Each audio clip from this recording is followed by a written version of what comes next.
Hello दोस्तों आज के हम इस वीडियो में हम लोग जो जीडीसी मेंस है ज्योग्राफी का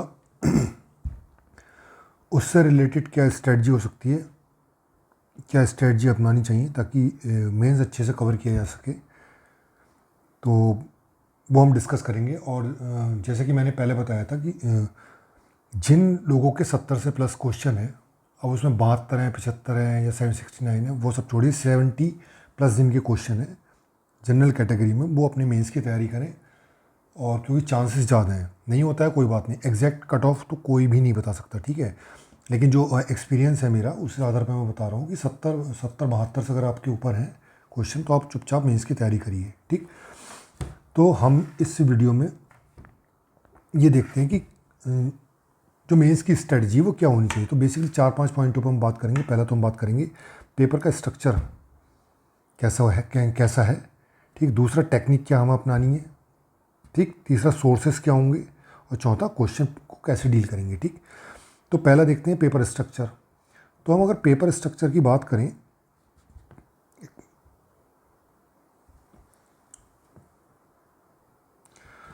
तो पेपर स्ट्रक्चर कैसा होगा भाई, मेंस में हमने सिलेबस में जैसे लिखा है 20 क्वेश्चन आएंगे, ठीक। 20 क्वेश्चन में एक तो होंगे 8 नंबर के और दूसरे होंगे 12 नंबर के। ये भी 10 क्वेश्चन होंगे और ये भी 10 क्वेश्चन होंगे, ठीक है। जैसा कि पीसीएस में, अपर पीसीएस में आता है कि जो जीएस के पेपर होते हैं उनमें 20 क्वेश्चन होते हैं, 10 क्वेश्चन 8 नंबर वाले होते हैं और 10 क्वेश्चन कौन से होते हैं, 12 नंबर वाले। ये जो 8 नंबर वाले 10 क्वेश्चन है ये 125 शब्दों में ऐसा दे रखा है, उसमें आएंगे, ये 200 प्लस वर्ड में होंगे। तो अब हमें पेपर में स्पेस कितना मिलेगा। 8 नंबर के जो क्वेश्चन होंगे उसमें पेपर होगा, कॉपी के जो पेज होगा उसका मतलब एक पेज, यानी पेज का आगे का और पीछे का हिस्सा, ठीक। और इसमें जो 10 नंबर वाले होंगे क्वेश्चन, 12 नंबर वाले जो होंगे उसमें बेसिकली जैसे कि पीसीएस में मिलते हैं 3 पेज होंगे, 1, 2, एक ही आगे पीछे का और एक ही, ठीक। तो पेपर का स्ट्रक्चर ऐसा ही होगा। अगर आप सिलेबस देखेंगे तो सिलेबस में टॉपिक कितने, यूनिट कितनी है, यूनिट है 20 यूनिट है, 20 क्वेश्चन आएंगे। तो इसका मतलब एवरेज पर यूनिट से 2 क्वेश्चन आएंगे, ठीक। अब 2 क्वेश्चन, एक 8 नंबर का और एक 12 नंबर का, यही क्वेश्चन का फॉर्मेट के लिए स्ट्रक्चर रहेगा। यानी मेरे हिसाब से मुझे जो लगता है कि हर यूनिट से कम 2 क्वेश्चन वो जरूर देंगे, क्योंकि 20 यूनिट है, 20 क्वेश्चन हमको आने हैं, ठीक। अब पेपर का साइज़ तो आपने देख लिया, 8 नंबर के जो क्वेश्चन आएंगे एक पेज होगा जिसमें आगे पीछे का पेज होगा, और जो 12 नंबर के होंगे उसमें एक पेज होगा आगे पीछे का, फिर एक और होगा, 3 पेज का स्पेस दिया गया। तो हमें सबसे पहली बात क्या ध्यान रखनी है, तो ये रहा पेपर का स्ट्रक्चर। ध्यान ये रखना है कि हमें चाहे 125 वर्ड दे रखे हों या 200 वर्ड जो भी दे रखे हों, यहाँ से लिखना है जो पेज है। अगर 125 वाले क्वेश्चन आते हैं, ठीक है, यहाँ से लिखना है और यहाँ ख़त्म करना है, यानी कोई स्पेस बिल्कुल नहीं छोड़ना, पूरा पेपर, पूरे कॉपी का जो स्पेस है वो कवर करना है, ठीक है। ऐसे ही जो लॉन्ग वाले क्वेश्चन आएंगे उसमें 3 पेज दे रखे होंगे, यहाँ से स्टार्ट करना और यहाँ ख़त्म करना है, बिल्कुल भी स्पेस नहीं देना, बीच में चाहे गैप करके पॉइंट्स में करके स्पेस कवर करना है कुल मिला के। तो कुल मिला के कॉपी हमें पूरी भरनी है, ठीक। तो पेपर का स्ट्रक्चर हम आगे बात करेंगे, क्वेश्चन कैसे डील करना है उसमें करेंगे। तो पेपर का स्ट्रक्चर इस टाइप से होगा, 20 क्वेश्चन आएंगे, 8 नंबर और 12 नंबर वाले 10-10 क्वेश्चन आएंगे, 20 टॉपिक हैं, 20 यूनिट हैं आपकी सिलेबस में, 10-10 यानी 2-2 क्वेश्चन पर यूनिट से आएंगे, ठीक है। अब पहला तो हो गया ये पेपर स्ट्रक्चर कैसा रहेगा। दूसरा क्या है कि टेक्निक हमारे कौन सी अपनानी है। तो टेक्निक कौन सी, इंडक्टिव मेथड, इस पर भी अभी आगे बात करेंगे। तो हमारी टेक्निक कौन सी रहेगी, ये रहेगी हमारी इंडक्टिव मेथड की। अभी इंडक्टिव मेथड क्या होता है, ये क्या होता है, स्पेसिफिक टू जनरल, यानी जैसे हम पढ़ते हैं ना ज्योग्राफी में कि पहले फैक्ट्स देखो, फैक्ट को कलेक्ट करके उसके आधार पर कोई सिद्धांत होना होता है, ऐसे ही इसमें हम लोग करेंगे। यानी हम सिलेबस में लिखे हुए जो टॉपिक हैं उन टॉपिक्स को पढ़ने की बजाय पहले उनके क्वेश्चन जहाँ जहाँ भी जिस एग्ज़ाम में उसमें क्वेश्चन आए हैं, ज्योग्राफी में जो भी सिलेबस में दे रखा है उस सिलेबस से रिलेटेड जो भी क्वेश्चन आए हम उसको क्वेश्चन को पहले गैदर करेंगे। ठीक, अब ये क्वेश्चन कहाँ कहाँ आए होंगे, कहाँ से इकट्ठे करने हैं, तो क्वेश्चन हमको मिलेंगे यूपीपीएससी, एक टाइम पे यूपीपीएससी क्या कराता था, सब्जेक्ट पर मेंस कराता था। ठीक, ऑप्शनल पर है। यूपीएससी भी अभी मेंस कराता है। ठीक है, ऑप्शनल पर है। और एक टाइम पर यूजीसी नेट में भी डिस्क्रिप्टिव पेपर हुआ करता था। ठीक, तो हमको क्या लेना है, एक तो यूपीपीएससी के ज्योग्राफी ऑप्शनल के पुराने पेपर, यूपीएससी के पुराने पेपर जो अभी भी ऑप्शनल हो रहा है यूपीएससी में, उसके ज्योग्राफी के क्वेश्चन लेने हैं। अच्छा, यूपीएससी में क्वेश्चन थोड़े टफ आते हैं, बहुत अच्छे स्टैंडर्ड के आते हैं, तो हमें ऐसे क्वेश्चन देखना है जो यूपीपीसीएस में आ सकते हैं, ना कि सारे लेने। ठीक, और एक टाइम पे यूजीसी नेट जो मेंस कराता था, अगर इसके पेपर मिल जाए पुराने ज्योग्राफी के तो बहुत अच्छा है, और नहीं मिलेंगे तो कोई दिक्कत नहीं, यहाँ से काफ़ी काम चल जाएगा, लेकिन मिल जाए तो बहुत बढ़िया है। ठीक है, तो अब इसमें हम लोग क्या करेंगे, यूपीपीएससी के तो सारे क्वेश्चन हमें जो एक शिल्पी की बुक आती है ना, इसकी शिल्पी की एक 10 ईयर आता है, वो आप ले सकते हैं, उसके सारे क्वेश्चन करने हैं, क्योंकि उसमें जितना भी सिलेबस दे रखा है वो हमारा सिलेबस इसमें है। अब इसमें ये पेपर हमें करने से फ़ायदा क्या होगा, फ़ायदा ये है कि भाई ये भी जीडीसी का एग्ज़ाम कौन करा रहा है, जीडीसी का एग्ज़ाम भी तो कमीशन करा रहा है। कमीशन के आप पेपर देखो, चाहे वो प्री के पेपर देखो, आप इस बार के पेपर देख लो, जो जीएस के क्वेश्चन आए थे, जो ज्योग्राफी क्वेश्चन आए थे, वो लगभग पीसीएस जो पहले एग्ज़ाम करा था वैसे ही उसी नेचर के थे, लगभग वैसे ही थे। ठीक है, तो मेंस के भी जो क्वेश्चन आएंगे कहीं अलग से तो बनाएंगे नहीं, तो यहीं से ही उठाएंगे। ठीक है, जो मोटा मोटा क्वेश्चन है यहीं से उठाएंगे, तो हमें यहाँ से क्वेश्चन अपने उठाने हैं यूपीपीसीएस के, पूरा 10 ईयर का ले लेना है। यूपीएससी से जो वो क्वेश्चन उठाने हैं जो यूपीपीसीएस के जो पेपर है मेंस का, ज्योग्राफी का जो होता था, उसके जो क्वेश्चन आते थे, उसकी जो नेचर थी, उस नेचर के अकॉर्डिंग जो क्वेश्चन यूपीएससी में मिल रहे हैं वो हमको उठाने हैं। ठीक है, ज़्यादा डीप वाले क्वेश्चन उठाने नहीं, क्योंकि आप कभी भी उठा के देखो यूपीपीसीएस का कोई भी एग्ज़ाम रहा हो, चाहे वो ऑप्शनल का पहले रहा हो या नहीं है, और अभी भी चाहे जीएस का पेपर हो रहा हो, वो क्या करते हैं, जो सिलेबस में लिखा है ना, सिलेबस में डिक्टो जैसा सिलेबस में लिखा है वो वैसे ही क्वेश्चन बना देते हैं। जैसे मान लो क्वेश्चन उसमें लिखा है सिलेबस में प्लेट टेक्टोनिक, ये लिखा है, तो सीधे क्वेश्चन बना देंगे पीटीटी क्या है, इसके टाइप बनाओ, तो कुछ ज़्यादा इतना कॉम्प्लिकेटेड वो बनाते नहीं हैं।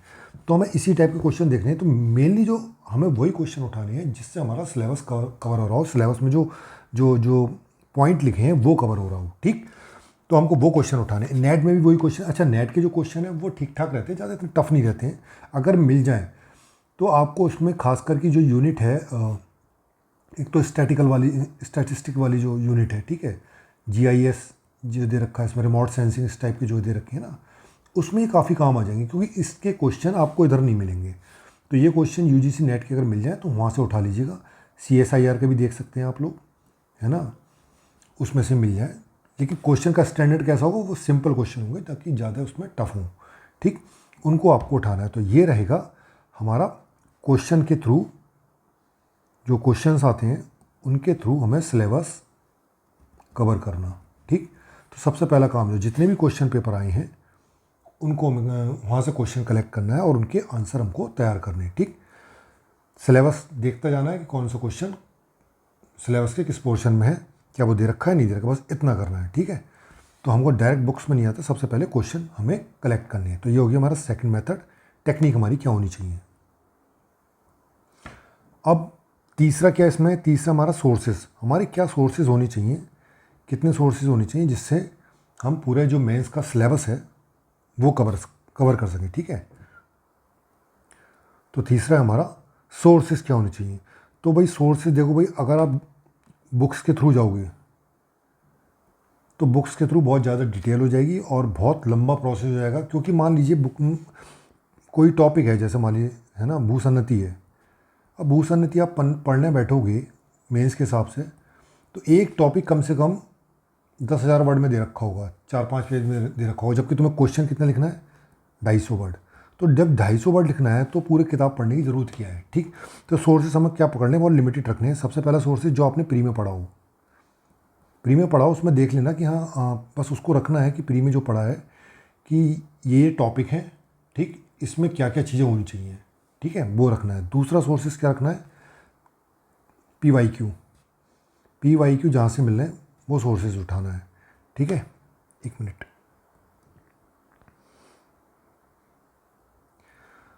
दूसरा सोर्स हमारा रहेगा पी वाई क्यू, जहाँ से भी आएंगे पी वाई क्यू ज्योग्राफी में, मेनली यूपीएससी और यूजीसी नेट के जो मेंस का टाइम मेंस हुआ करता था वाले, तो ये होंगे। तीसरा, हम जल्द से जल्द जो सिलेबस कवर करेंगे उसके लिए हम हेल्प लेंगे एआई की। मैं एआई यूज़ करता हूँ। कौन सी एआई यूज़ करता हूँ? मैं 3 मॉडल एआई की यूज़ करता हूँ। एक तो चैट जीपीटी, ये तो यूनिवर्सल सही है। एक जेमिनाई भी करता हूँ मैं। तीसरा क्लाउडी। 3 मॉडल यूज़ करता हूँ। 3 मॉडल इसलिए यूज़ करता हूँ, मान लीजिए कोई क्वेश्चन है, उसका आंसर मैंने चैट जीपीटी से पूछा, उसका क्वेश्चन, उसका आंसर, तो मैं क्रॉस चेक करने के लिए वो जेमिनाई से भी पूछूंगा, ठीक है। तो उससे क्रॉस चेक हो जाता है, और जब पढ़ के देखते हैं उसमें जो कोई कमियां दिखती हैं तो दोबारा उसको हम कर लेते हैं। तो एआई से जब आप हेल्प लेंगे तो आपको थोड़ा सा अवेयर रहना पड़ेगा कि जो वो आंसर दे रहा है क्या वो सही है। यहाँ पर हमारी जो प्री की तैयारी हमने करी है वो काम आती है, ठीक है। जो भी आपने प्री की तैयारी करी होगी वो यहाँ ज़्यादा रोल प्ले करेगी। जैसे क्योंकि आप आंसर एआई को लिखने को बोलेंगे तो प्री में आपने जो पढ़ा होगा, अगर वो कुछ एआई थोड़ा बहुत गलत लिख के देता तो प्री की नॉलेज आपको बता देगी नहीं ये गलत दे रहा है, तब उसको सही करवा सकते हैं। क्योंकि एआई मॉडल क्या है, ये बेसिकली आप एक क्वेश्चन है, इनसे एक क्वेश्चन पूछोगे, 10 क्वेश्चन, 20 क्वेश्चन, फिर थोड़ी देर बाद क्या करने लगते हैं, क्वेश्चनों को सेम आंसर में रिजेंबल करना शुरू कर देते हैं। कुछ आंसर पूछोगे, कुछ क्वेश्चन पूछोगे, उसका आंसर कुछ दे देंगे ये। तो हमें कॉन्स्टेंटली ध्यान रखना है कि ये जो जितने भी एआई मॉडल हैं, जितने भी, चाहे वो जेमिनाई हो, चैट जीपीटी हो, क्लाउडी हो, क्लाउडी और जेमिनाई तो बहुत बेटर है। चैट जीपीटी कभी कभी करता है कि ये क्वेश्चन का आंसर घुमाने लगता है, ठीक।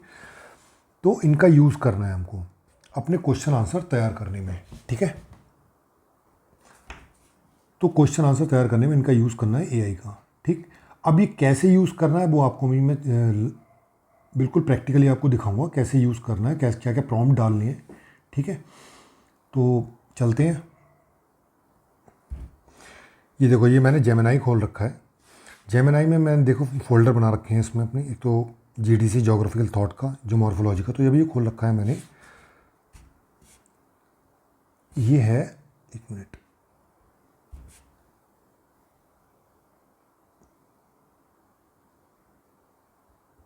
नेट ऑन कर लूँ।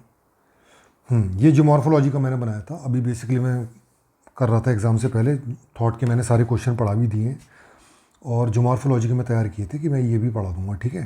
और ये वही क्वेश्चन थे इसमें जो मैंने दे रखे थे, जो कहीं ना कहीं क्वेश्चन आए हो, पीसीएस में आए हो, चाहे यूपीएससी में आए हो, और वो यूपी जीडीसी के स्टैंडर्ड के हों, मतलब उस लेवल के क्वेश्चन हो। जैसे ये अक्षय किसे कहते हैं, इसके प्रकार बताइए, इसके प्रभावों का उल्लेख करते हुए, ये सब मैंने। अब ये इस मॉडल, आपको एआई मॉडल का यूज़ करना है। अब कैसे यूज़ करना है वो आपको मैं दिखाता हूँ, ठीक है। जैसा मान लीजिए कोई भी क्वेश्चन है, हम यहाँ टाइप करते हैं कि भूसन्नति क्या है, ठीक है। भू सन्नति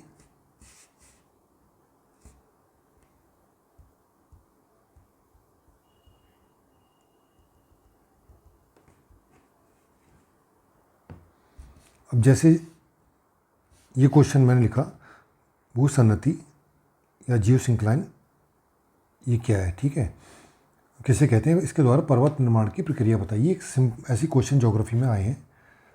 ये मैंने क्वेश्चन डाला। अब मैं इस क्वेश्चन का आंसर अगर मांगूंगा तो ये क्या है कि पूरा डिटेल में मेरे को दे देगा, ठीक है।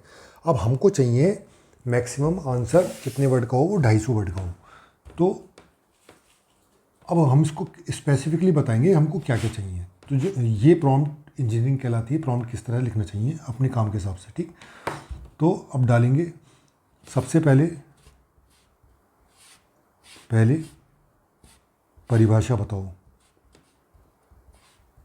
परिभाषा बताओ जो किसी विद्वान ने दी हो, ठीक। पहला ये हो गया। दूसरा, उत्तर सरल भाषा में और पॉइंट वाइज होने चाहिए, पॉइंट वाइज होनी चाहिए। दूसरा ये हो गया। तीसरा, हमें कितने शब्द लिखवाने, कम से कम शब्द सीमा, शब्द सीमा लगवा लेते हैं 270 के आसपास लिख लें, 270 शब्द सीमा होनी चाहिए। ठीक, उदाहरण का भी प्रयोग करें, का भी प्रयोग करें। तो एक क्वेश्चन आंसर में हमारी ये हमने जो क्वेश्चन था इसमें क्या क्या हमको चीज़ें चाहिए, है ना, पूरा स्ट्रक्चर हमने दिमाग में बना लिया, उसके अकॉर्डिंग हम इसको प्रॉम्प्ट देते हैं। ठीक, अब इसको हम देखते हैं रन करके क्या क्या इसका आंसर देता है। देखिए,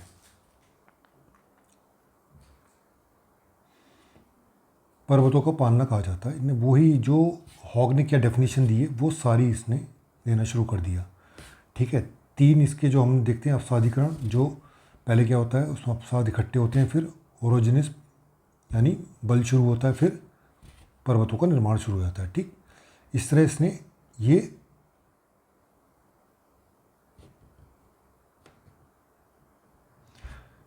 आपको ये 250 शब्द का एक आंसर इन्होंने पकड़ा दिया। अच्छा, हम एक चीज़ इसमें भूल गए कि इसमें हमें अच्छा सा निष्कर्ष देना चाहिए, तो हमको दोबारा से इसमें लिखेंगे, इसमें इसको एडिट करते हैं, एडिट हो जाएगा। हाँ ठीक, उदाहरण का प्रयोग करें, निष्कर्ष भी दें, और ये 275 कर ले रहे हैं इस वर्ड। ठीक है, निष्कर्ष भी दें, इसको हम प्रॉम्प्ट में देंगे। और कुछ ध्यान में आ रहा है क्या दे सकते हैं? केस स्टडी भी ले सकते हैं, केस स्टडी भी दो, केस स्टडी भी दो।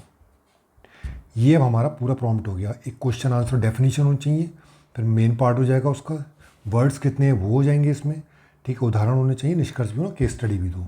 ठीक, अब देखते हैं क्या करेगा। तो दोबारा से इसको हमने रन किया, अब देखते हैं। हॉग की डेफिनेशन आ गई जो हॉग ने दी है। ठीक, क्या स्टेप्स हैं इसके जो पर्वत के बनते हैं उसमें, केस स्टडी इसने दे दी है, उदाहरण को इसने केस स्टडी बना दिया, कोई अलग से नहीं है, और एक अच्छा सा इसने निष्कर्ष दे दिया। ठीक है, अब जब आप उसको पढ़ोगे और प्री में आपने जो पढ़ा है, ठीक है, अगर ये उसके अकॉर्डिंग है तो आंसर ठीक है। ठीक, और अगर ये गलत कहीं गड़बड़ लग रहा है तो इसमें चेंज कर लें। अब ये क्या हो गया, ये आंसर इसमें हो गया। अब जैसे आप इसके लिए मैंने फ़ोल्डर बना लिया, ये है ना जियोमॉर्फोलॉजी, ये देखेंगे आप जब बनाएंगे तो ऐसे बन के आएगा, उसको रीनेम कर सकते हैं और उसमें पिन भी लगा सकते हैं। तो ये आपको तैयार हो गया। ठीक, अब चाहें किसी से नोट्स में इसको और कॉपी करें तो क्या करेंगे, तो यहाँ से कॉपी दबाएंगे और उसको जो भी नोट्स होगा वहाँ पर उसको पेस्ट कर लेंगे। ठीक, अब ये तो हो गया हमारे क्वेश्चन का आंसर। अब इसका चित्र कैसे बनाएंगे? ठीक है, हमें तो पता नहीं चित्र कैसा है, तो चित्र में जो भी चित्र बनाना है, उस क्वेश्चन से रिलेटेड जो भी चित्र बनाना है, या तो हम गूगल पर डायरेक्ट जाके उसके इमेज में सर्च कर लेंगे, या इससे बनवा लेंगे। जियो सिंक्लाइन की इमेज बनाओ,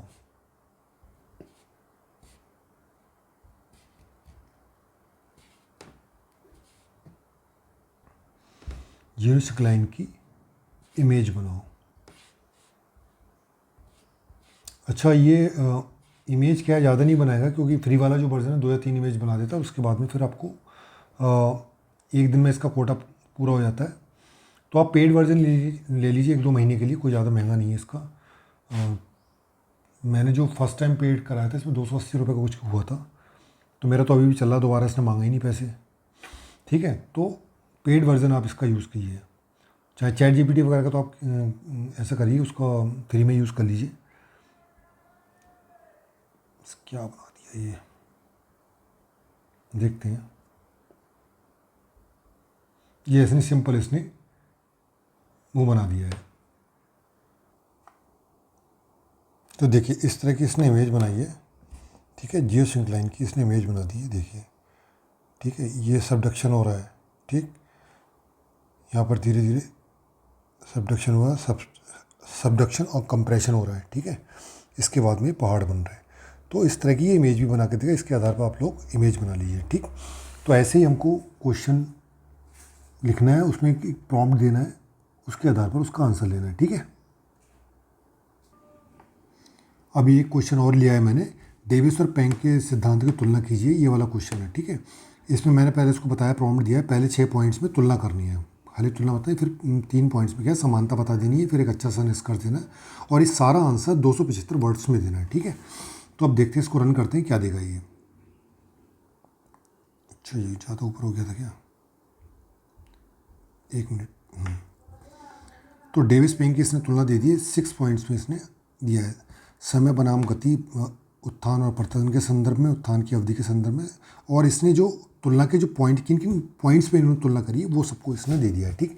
फिर कुछ सिद्धांत इसमें समानताएं बता दी है और एक अच्छा सा निष्कर्ष दे दिया है। तो आपको एक परफेक्ट आंसर इसने दे दिया। तो आप लोग अपनी पढ़ाई में पूरा ये जो AI मॉडल्स हैं इनका यूज़ कर सकते हैं, ठीक। इससे आपका सिलेबस बहुत जल्दी कवर हो जाएगा। तो सबसे पहले हमको AI मॉडल में क्या करना है, तो AI मॉडल का हमें किस में यूज़ करना है, जो क्वेश्चन पहले आ चुके हैं, यानी PYQ, जो PYQ आ चुके हैं कोई से भी एग्ज़ाम में, UPPSC, UPSC, नेट के, उन क्वेश्चंस को सॉल्व करके इससे देखना है, ठीक है। और जो जो मैंने प्रॉम्प्ट बताया उन्हीं के अनुसार इसको देखना है, ठीक। अब इन क्वेश्चंस के अलावा क्या हो जाएगा, बहुत सारे ऐसे टॉपिक बचेंगे जो कि आपके उसको क्वेश्चन नहीं मिलेंगे, कहीं उसके नोट्स भी नहीं मिलेंगे। बुक्स के थ्रू जाओगे तो बहुत लंबा प्रोसेस हो जाएगा। तो फिर हमें क्या करना है, फिर ऐसे टॉपिक हमें सिलेबस में देखने हैं।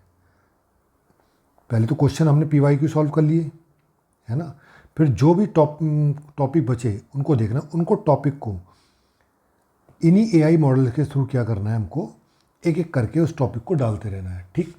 वही 275 वर्ड में या 300 वर्ड में, जैसा भी आपको उचित लगे।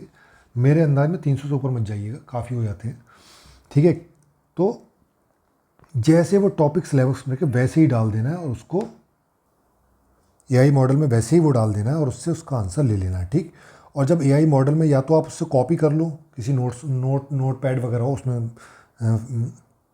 पेस्ट कर लेना, या फिर जो AI में आपके जो फोल्डर दे रखे होते हैं उन्हीं को पिन करके, रीनेम करके, जो सिलेबस वाइज 10 यूनिट दे रखी हैं, 10 यूनिट के नाम से बना लेना, उसमें उनकी क्वेश्चन आंसर करते रहना, ठीक है। तो इससे आपका एक पूरा सिलेबस बहुत जल्दी तैयार हो जाएगा, ठीक, और ज़्यादा आपको टाइम भी नहीं लगेगा, और जितने वर्ड में आंसर आपको चाहिए वो भी मिल जाएगा। बात रही जो मैप होंगे, चित्र होंगे, वो आप गूगल पे जाके देख सकते हैं, उस टॉपिक से रिलेटेड किसी बुक में देख सकते हैं, या फिर जेमिनाई से अगर आप उसका पेड वर्जन लेते हैं तो उससे बनवा सकते हैं, ठीक। तो ये हमारे हो गए सोर्सेस। अब जो लास्ट हमारा जो इसमें पॉइंट रह गया, हमको क्या देखना है, वो क्वेश्चंस को कैसे डील करना है, ये हमको देखना है। तो अब इसमें देखेंगे क्वेश्चन को कैसे डील करना है। जैसे कि मैंने आपको बताया था कि क्वेश्चन जो रहेंगे, बेसिकली 2 टाइप के क्वेश्चन रहेंगे, एक तो 8 नंबर वाले, दूसरा 12 नंबर वाले। स्पेस बताया था इसमें कितना दे रखा होगा, इसमें एक पेज दे रखा होगा, इसमें आगे पीछे लिखना है, इसमें एक पेज के साथ ये 3 ऐसे देंगे, आगे पीछे और एक एक्स्ट्रा।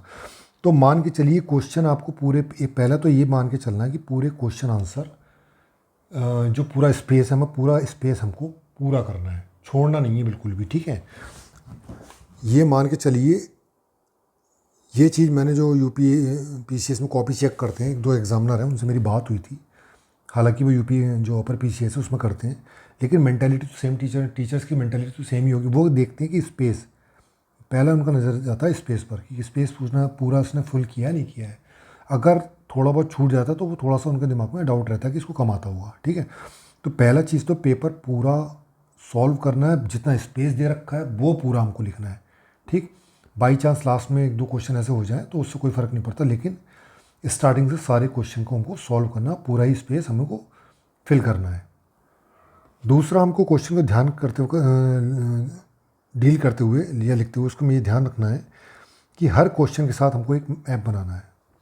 यानी अगर 20 क्वेश्चन आ गए तो पूरे पेपर में 20 मैप हो गए, ठीक है। 20 मैप नहीं बन रहे तो फ्लो चार्ट बना देना है, पाई डायग्राम फ्लो चार्ट बना देना है कोई, है ना, पाई डायग्राम बना देना है कुछ इस टाइप से, ठीक, कुछ इस टाइप से बना देना है, ठीक है, टाइप्स दिखाने के लिए। तो ये फ्लो चार्ट का हमें यूज़ करना है। इसका फ़ायदा क्या होता है? फ़ायदा ये होता है कि जो आपको जो 3 पेज दे रखे होते हैं, 2 पेज दे रखे होते हैं, एक तो इससे स्पेस ऑक्यूपाई होता है, ठीक है, स्पेस आपका घिरेगा, ठीक। दूसरा, आंसर लिखने में जल्दी, टाइम कम लगेगा। उसे किसी भी चीज़ को मेन मेन पॉइंट्स उसके हमने मैप में दिखा दिए, फ्लो चार्ट में दिखा दिए, तो उससे टाइम बचेगा आपका, और दूसरा आपका स्पेस ऑक्यूपाई होगा। तो मान के चलिए 20 क्वेश्चन आएंगे तो 20 मैप कम से कम बनाइए, ठीक, कम से कम, यानी हर क्वेश्चन पे एक मैप। जो और अगर ज़्यादा बनाना चाहते हैं तो जो 8 नंबर वाले क्वेश्चन है उसमें तो एक मैप लेके चलिए, और जो 12 नंबर वाले हैं उसमें चूँकि उसमें 3 पेज मिलते हैं तो हो कम से कम 2 पेज में मैप, यानी 2 मैप छोटे छोटे बना दीजिए, ठीक है। और मैप बनाते वक्त क्या ध्यान रखना है, पेज का जो साइड है कोना,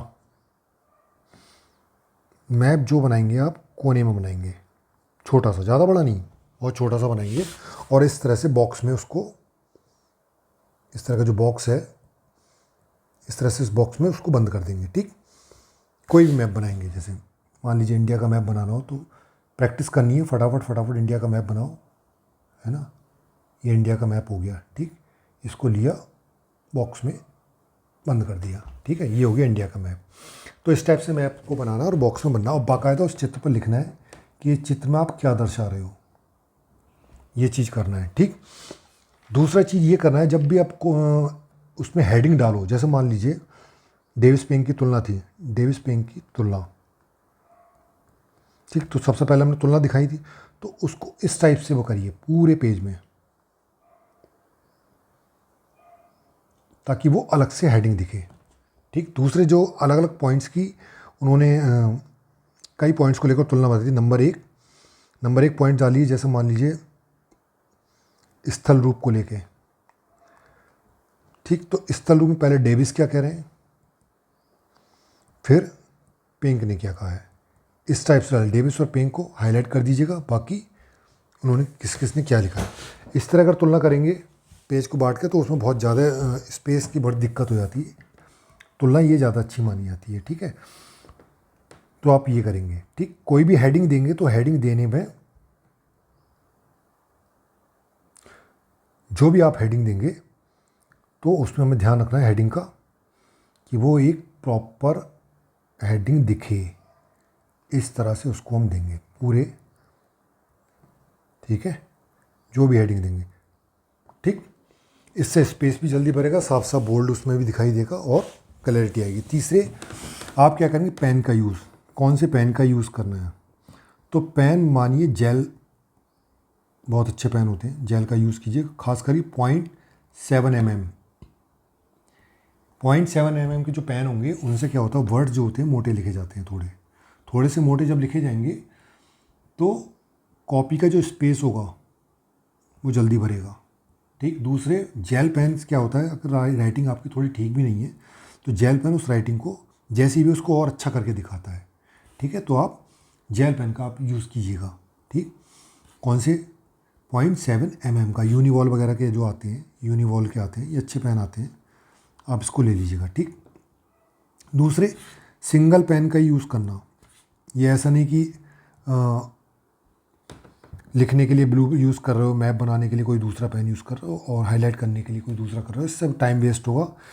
एक ही पेन, सिंगल पेन यूज़ करना है, ब्लू पेन, उसी से आप हाईलाइट करो, उसी से बॉक्स बनाओ, उसी से चित्र बनाओ, ज़्यादा पेन वैन इधर नहीं करना है, जो कुछ दिखाना है उसको हाईलाइट कर दो, ठीक है, अंडरलाइन कर दो उसको।